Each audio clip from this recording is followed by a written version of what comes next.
Hey guys, what's up, Zyflin here, and welcome to episode 15 of Warframe, the Ultimate Beginner's Guide. And today we're going to be talking about Uranus, progressing through it. And yeah, okay, for everyone who's 12 and under, that sounds funny to you, just stop, be a little bit more mature.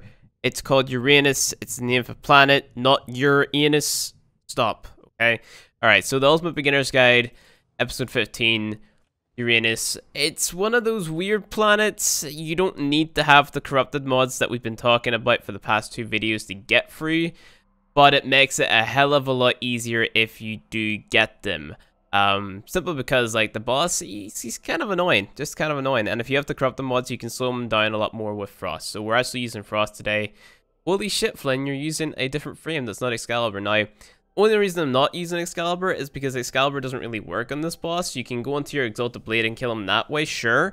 But your damage might fall off just a tiny little bit because you don't have your mods fully upgraded and stuff like that there. So we've got 3 things to do here. So we have to complete the quest Natah, and I'll show you guys how to get that quest because straight off the bat, you're not going to have the quest. We got to defeat Tyl Regor at Titania on Uranus. Complete any 5 missions on Uranus with only your melee weapon, which you guys have the Redeemer. That should be easy for you. Very straightforward. And then open free caches during any sabotage mission on Uranus. Now, that is the only one there that kind of has me concerned a little bit for this guide, because I don't know if that means open free normal caches or open free like rare caches. Now, what I mean by rare caches, a rare cache is, it basically looks like a normal Grenier cache, right? Except it's glowing. It's got like a little weird sort of chiming noise to it, and it's glowing white. So it's very easy to, you know, separate from other Grenier caches because they're just like the gray and the green light. But this is the gray and then a white light. So they're super easy to find, at least in my opinion. But that's because I've been playing the game for about 3.5 years. But just check like every nook and cranny you can, in every single sabotage mission you can. Now, like I said, I don't know if it means the normal caches or if it means rares. A lot of people in my stream chat said normal, but I went ahead and got the rare caches just to be sure anyway, so it wouldn't hurt if you guys went ahead and did a little tiny bit of research yourself, maybe just playtest it a little bit for me, and leave what your results were down in the comment section below. Try going in, opening free caches, and then see if you have this requirement completed, because it does say complete any open free caches during any sabotage mission. So free caches could mean rare caches, it could mean regular caches.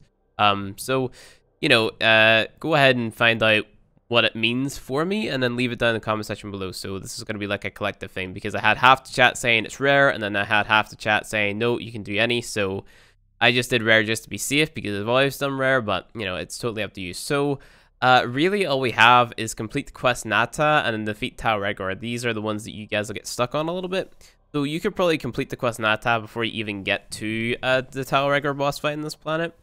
So to unlock that, all you have to do is go through and get a sentient to spawn, right? A sentient is basically one of these little blue floating things, and I hope I can bring it up in the codex. If not, we're gonna have to go through and try to bring it up. I think I do have some pre-recorded footage of it, not quite sure, but let's go into factions, and we go over here to sentient, this here thing right here. So this is what you're looking for in these missions, right? So all you have to do is look for this here and scan it. It won't attack you, it won't do anything deadly to you. If you see it, bring out your codex scanner and scan it. You don't have to use the syndicate scanner or the, you know, synthesis scanner or whatever it's called. You can just use the regular one and just scan this guy, and then that will unlock the Natah quest for you. You only have to scan him once, and that's pretty much it. And he will randomly spawn for any mission on Uranus. So it's pretty straightforward, and then after that there, you just go ahead and you complete the quest. I'm not going to show any footage from that quest because it is a story-related quest. So go through and play it. Like most of the story quests that we've been going through, like the quests and stuff, they've been story-related. So go ahead, complete that quest, and then come back to the guide. And, you know, in the next episode, we'll be talking about Neptune over here, which is a more interesting planet, at least in my opinion, because we get to play Second Dream, which is my favorite quest in the game. But in today's video, we're going to be taking on Tyl Regor. Now, you can use Nova, you can use Excalibur if you want to, but I reckon that Frost is probably the best for this, and it's even easier if you have, you know, your augment from the Steel Meridian as well. So on this account, I am now Master Rank 7, which means I can earn 8,000 standing a day. So I'm getting a lot closer to actually getting the Justice mod right here. So Shattering Justice right here. So not that one, sorry. I'm wrong. Not Shattering Justice. Scattered Justice. They both start with S. They are very easy to get mixed up. Just look at the stats. You're looking for Scattered Justice, 200% multi-shot, and +1 Justice for the heck. That'll make this boss fight a hell of a lot easier if you're playing a lot before you get to this boss fight and you actually happen to have this. Good on you. You will have to get a lot more resources and stuff to actually progress to the next rank. So, for example, right here, we need an Working Catalyst to progress up the ranks within the Steel Meridian. So that's a pretty expensive one, at least in my opinion, and then it'll soon move on to prime parts and stuff. You can see a list of them on the wiki. I'll actually leave that down in the description below, the list of things that you're going to have to sacrifice as you move out the ranks for Steel Meridian. So again, like I said, that's on the wiki, and you can check that there, right? Plus, you need 100k credits, and we'll talk about that there a little bit as well. But really, you should have like a stockpile of Warframes and stuff in the foundry, just craft it and stuff. Apart from Loki, you won't have Loki yet, ignore Loki, but Mag, Nyx, Rhino, Trinity, Valkyr, Ember, you should all sort of have those in your foundry just sitting ready to claim. Same with a few weapons that you might want to level up for Master Rank as well. I can go ahead and show you all the weapons that I've leveled up so far. So I have leveled up, if we go here and we go to, can I sort it by used? So I have Excalibur leveled up, the Taxon, the Artax, so this is just the weapon for the Taxon, Redeemer, Scanna, Boltor, Karak, Natah is level 14, the Heck, the MK1 Paris, Lado, Furus, Frost, Jill, Scanna, Nova, Gorgon, well, Nova's level 26, Gorgon, Veritux, Imperator, Vasto, Gamma Core, Dread, Orphos, Fragger, Ether Daggers, Haiku, Lecta, Latron, Volcar, Kronos, and Akledo, MK1 Bow, MK1 Furax, MK1 Kunai, Sicarus, Heat Sword, and the GLYPH is currently unranked.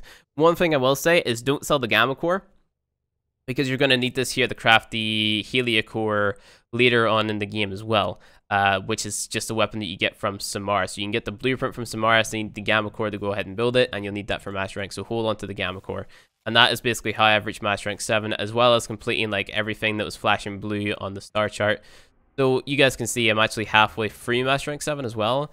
And I believe the Master Rank 7 Master Rank test was fairly easy. You probably want to bring with you maybe a rifle. I usually like to bring along the Vasto, because we're going to be turning the Vasto and the Furus into, well, at least the, what's it called? The Vasto will turn into the Ak Vasto, and then the Furus is going to turn into the A Furus. And basically what that means is they're going to be dual wield, right? So you need to hold on to at least one of those. You're going to have to craft the second one whenever you have the slots to do so. And then you can turn it into the dual wield and then never look back at the single one again. But if we go ahead, we head over to the laundry relay. We jump in and we do this Master Rank 7 test as well, just to show you guys what it is. I believe this one is just killing enemies and stuff, so it's pretty straightforward. So there's nothing really too taxing about it. But just for sake of showing you guys anyway, we go to fast travel, we go to Cephalon Samaris, we go to over here, 1, 2, 3, 4, 5, 6, and 7 over here. Jump into it. So like I said, this is just surviving really, just killing the enemies and stuff like that there.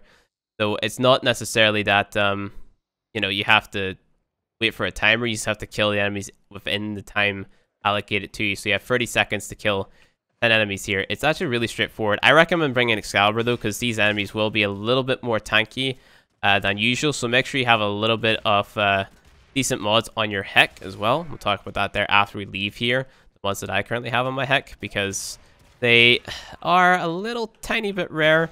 We have a decent amount of elements on. We have a multi-shot mod on, and we have a point blank mod on.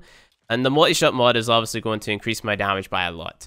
And we're also going to do some duplicate clearing up as well to get myself more endo and things, because your inventory starts to pile up after a while. So like, it's worth keeping in mind that you'll have duplicate mods that you can sell for either credits or endo. I recommend selling them for endo, because endo is just more of a pain in the ass to farm. And then once we hit Neptune anyway, we're going to be able to farm what is called the index, especially with our Heck right here. So what'll happen by Neptune, I'm hoping, once we get there, we have it sort of completed. We'll have the augment for the Heck. We'll have decent mods for our Nova Warframe. We'll have her level 30.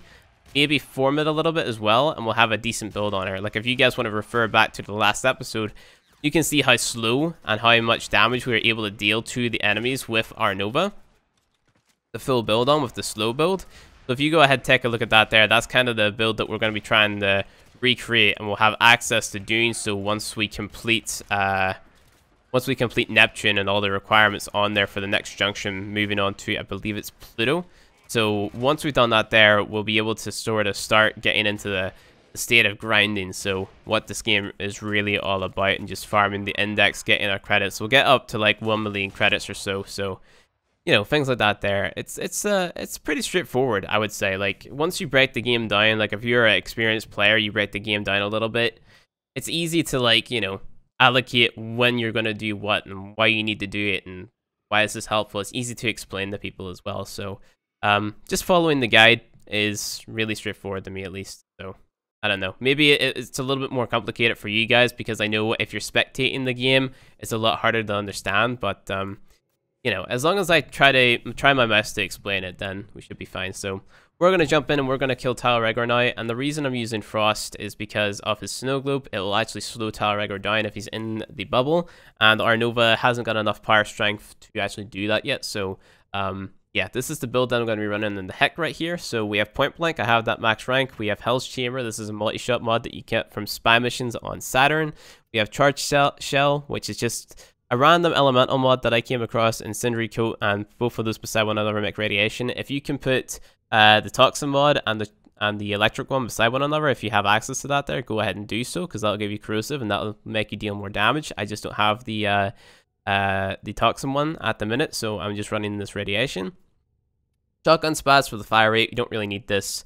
Reload speed, you don't really need that there either. Scattering Inferno to up the damage coming from my Charged Shell right there. We have Ravage for crit damage. Again, you don't really need that either, even though crit chance is 10. It helps a little tiny bit, but, you know, that's just like a makeshift build I have right now. It's mainly just all down to the Point Blank and the Hellish Chamber at the minute, because... and a little bit in the elementals, but other than that there, you know, you don't need the Vasto too much. You can actually go ahead and unequip that there if you like. Redeemer is also nice to have, just nice to have it there. And this is the build that I'm running on my Frost right now. I don't have all of the corrupted mods that I would like to have. If I did, you know, obviously we'd be having a more in-depth build. And I also haven't formed, and I don't have an Orokin Reactor. So an Orokin Reactor is a yellow potato. You can get that from alerts and invasions. I believe there's actually an invasion up right now for one. So let's see if we go here. So there we go. One on, it's the palace, right? So this is this one. So you can choose between either getting a blue one or a yellow one, so it just depends. Personally, I would probably go with the yellow one in this case, because I need to get my frames up to a point where they're really good. The weapons can come after, I would say, because you can still make pretty damaging builds on your weapons with the 30 mod capacity, but you can't do the same with your frames, if that makes any sense. So I would go with the reactor and then wait for another opportunity to present itself for the working catalyst. So there's like, I don't know how many frames there is in the game. I think there's like 36 or something frames in the game. We can actually go ahead and count them and you know, find out how many Orokin reactors you might need. So if we go into Warframes and Arcwings, 1 2 3 4 5 6 7 wait, no, should we count the prime frames? I don't know if you should count the prime frames. Let's 1 2 3 4 5 6 7 8 9 10 11 12 13 15 16 17 18 19 20 21 22 23 24 25, 26, 27, 28, 29, 30, 41, 42, 43, 44, 45, 46, 47, 48, 49, 40, 41, 42, 43, 44, 45, 46, 47, 48, 49. So 49 Warframes. So if you get 49 reactors just saved up, then you'll have enough for all the Warframes in the game, including primes. You might also want to get a 50th, because there's a new Warframe coming out pretty soon as well that you might want to invest into also. But yeah, that's how many reactors you'll need to put a reactor in all your Warframes. Obviously that doesn't include things like your Sentinels, your Kavats, your Kubros, or your Arcwings. So if you want to get more for that there, obviously you have a little bit more. But whenever it comes to Working Catalyst, which is the blue potatoes, you'll need those for sacrificing to your syndicates. I believe you might also need some yellow ones for sacrificing to your syndicates as well. So it's worth basically just picking any up. Try to keep a balance, try to keep a few Orokin Reactor, and then try to keep a few Orokin Catalyst, things like that there. And then you really should be good to go, like, honestly. But let's go ahead and kill Tyl Regor. So from this boss, you're going to get probably the most pain in the ass frame in the game to farm, Equinox. And the reason Equinox is such a pain in the ass is because you have to basically craft her twice. You get the day and night systems, because she's like a duality frame. She has a day side and she has a night side. So you need to get the day neuroptics, the day systems, and the day chassis. Then you need to get the night neuroptics, the night chassis, and the night systems. And then you need to get like this blueprint for each of them. So you have to craft like the day side offer. So you have to use the day helmet systems, etc., to build the day side, and then you have to build the night side as well. And then you have to combine the two in the blueprint. So she takes a long ass time to build. I believe those two sides of her also take 3 days to craft too. So I have no idea why my Arcwing is kind of bobbing backwards. That kind of weird to me, but it's whatever. We should be good to go. But yeah, Equinox is an insane frame. She has a very, very, very good damage dealing side with her day side. And then she also has like this healing, supporty, crowd controlling side with her night side as well. This is probably my least favorite tile set in the game because it forces you to go into Arcwing. And especially this here specific room. This is like the most annoying bit. You have to follow this yellow wire right here to get out, I believe. So again, don't quote me in this because I might actually be here for ages trying to get out of this one room because I don't know, this just confuses the heck out of me for some reason, but it's whatever, man. It's whatever. It's just super annoying if I'm honest with you. Just super annoying. I believe we're just going back up to the exact same area that we just came from. Or maybe not. Maybe I got it first go. Holy shit. Okay, I'm proud of myself. But, you know, you can still one-shot enemies here with your heck. With the build that I have on, at least the build that I show you. Apart from that guy, if I got a headshot, he'd be dead. But, unfortunately, I didn't get a headshot. Okay, I didn't get a headshot again. Okay, that time I got a headshot, but... Okay, moving on. We should be good to go. I don't know if you can one-shot them with your Redeemer, actually. But we're just coming into the boss room now. This is the boss room. You see how these lights turn on? And this is why Frost is really good for this. Okay, so he spawns in, you put your bubble down, and now he's actually slowed. So he's not going to attack you as fast. He's going to jump out of the bubble a little bit. But whenever he comes into the bubble, then he's going to be slowed down, and you can hit him a lot easier. Now this guy has like these immunity phases where he's going to break the glass in the ceiling to flood the place. And then once he floods the place, he's going to electrocute the water. So you have to, you know, get out of the water as soon as possible, right? So just wait for him to come near you. Your bubble shouldn't go down because he hasn't got any like abilities that will damage your bubble, apart from maybe like his little rocket missiles that he's doing right now, like that there. It takes like 10 health every time he does it. But other than that there, he should be good to go. I think he's not entering any immunity stage just yet. But the only thing you really have to look after here is your ammo, right? Your ammo might be a problem. So that's why I recommend bringing the Redeemer as well. Because, again, if you run out of ammo in your heck, it's pretty much GG. So make sure to bring the Redeemer, save the ammo in your heck. You only have like a couple, I think 120 shots or something. But this is his first immunity stage right here. So what he's going to do is he's going to break the glass up on the ceiling and it's going to expand these things. So just wait for it. Shoots it and the water starts to seep in. Now, you're not on a timer or anything here. We go into the next stage of the boss fight where 2 manics spawn in. Now, these things, they probably end up will killing you if they lock you into a finisher animation, which is okay because, I mean, you have 4 revives anyway. You just lose out on a little bit of XP. So this is the animation right here. Just get slapped in the face. Didn't kill me, but if it happens again, then I probably will die because, you know, that's just how it goes. But, okay, he just got frozen. So sometimes if an enemy melees Frost, his passive is, you know, he has a chance to freeze them. So now you can just lay in the Tyl Regor a little bit more. Just jumping out of the ways of his, jumping out of the way of his combos and stuff like that there. And now, should be coming close to the next vulnerability stage. Where he jumps up there, and this is where you jump up beside him. Now he breaks the glass. What's going to happen is another Manic's going to spawn in, and then a Manic Bombard as well. So the Manic Bombard, it's just a Bombard, it's that he can teleport. It sounds scarier than it actually is, if I'm being honest. Because you have Frost, it basically just makes it easier mode. So what you can do, freeze him, or just hit him with a cold proc or whatever, and then just lay into him. Easy peasy, right? You can also save your snow globe to get this Manic off you too, like the one that's jumping around. Keep on shooting him. Freeze him whenever he comes out of the freeze animation. Where's he going? There you go. You froze him again. Done and dusted. Easy peasy. Now, they have a good chance to drop a rare mod. I think it's Temple Royale that they dropped. That's a rare stance mod for dual-handed weapons. Cleveland Whirlwind, at least in my opinion, is a better stance, so you don't have to worry too much about it. You can get that off Infested Ancients. So you know, they're pretty common enemies. Wait for this guy to get faster. Come towards this a little bit. There you go. That's him dead. And now you have to fight Tyl Regor. Now, because I used all my energy on, you know, everything else, you can either let him kill you so you can get your energy back to make this fight easier on yourself, or you can kind of just wing it like I'm doing right now and just shoot him and, you know, do the thing. But he will, like, stun lock you into, like, a melee animation and kind of just beat away at you.